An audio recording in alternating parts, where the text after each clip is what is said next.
Have you ever wondered why some persons constantly level up in their game, in the various facets of life, their career, the business, whatever it is they set to do, they just constantly level up?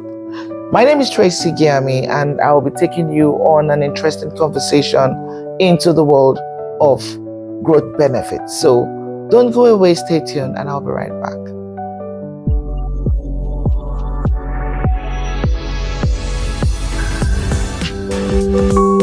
Welcome back to Map It, and thanks once again for constantly subscribing, sharing, and telling the good news to all your friends and families. When you know the benefits of a thing, it keeps you excited, keeps you spurred on to want to really embrace and enjoy those benefits. So today we'll be looking at the benefits of growth, one of which is increased value.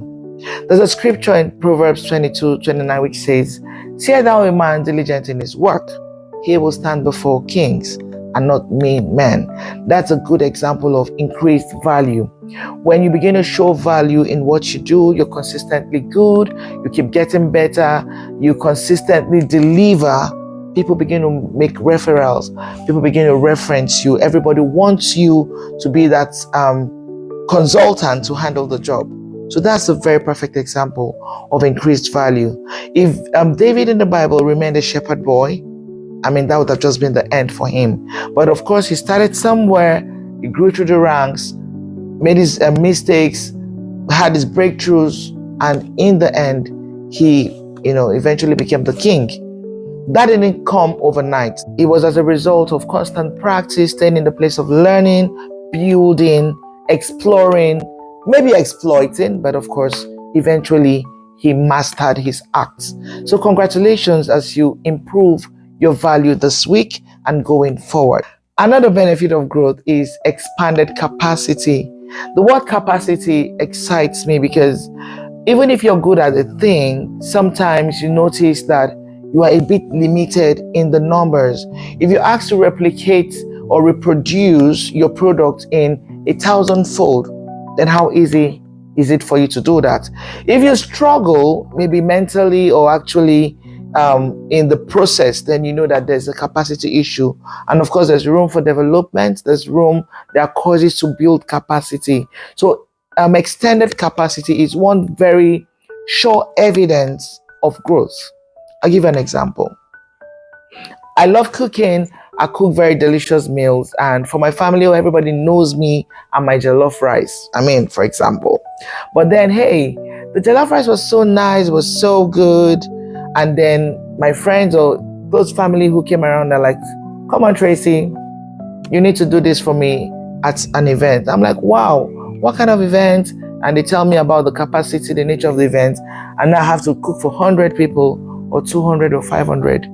That sounds scary and challenging if I do not have the capacity.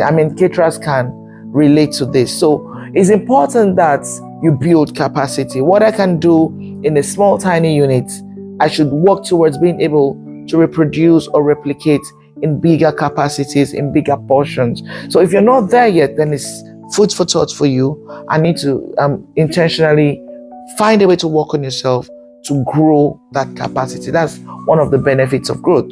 I'm good at a thing, but when it comes to the numbers, how able am I to deliver? So once you grow, a very sure sign is there will be an increase or extended capacity. Thirdly, I will share on sustainability. Sustainability is really very important because now you have grown, now you have capacity, now we know how valuable you are, and of course, with all the referrals here and there, the point now is how able are you to sustain? Very important. And that's why you hear about maybe artists or some celebrities who started off, hit the market, made name, got the fame, and then before you know, they either nosedived or they faded away.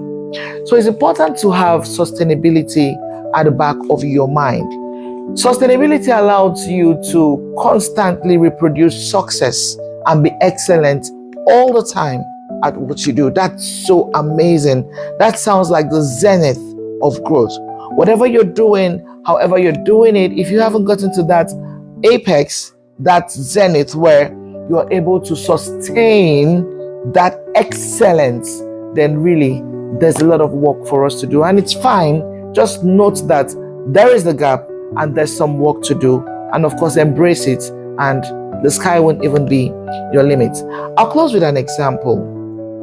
Serena Williams, in her career, in her lawn tennis career, those who have been following, those who love to watch sports, can see that over 2 decades, she consistently delivered excellently. And she, in her fitness game, in her delivery, she was just in there for 2 decades.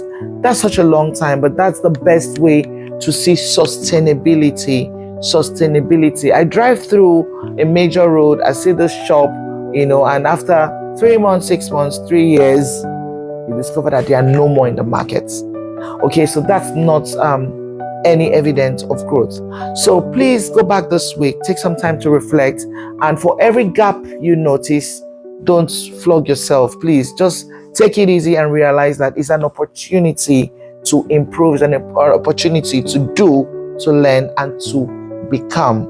I hope that was useful, and I hope this week you make yourself a promise and ask yourself, what exactly am I going to do differently this week? We're looking at the benefits of growth. We've talked about increased value, extended capacity, and of course, the ability to sustain excellence in whatever facet of life you find yourself. Remember, growth cuts across different aspects. You can look at financial, career, economic, personal, spiritual, and the like. So please embrace growth today and be the best version of you. See you next week. But until then, remember to share, subscribe, and like. I love you, Tracy.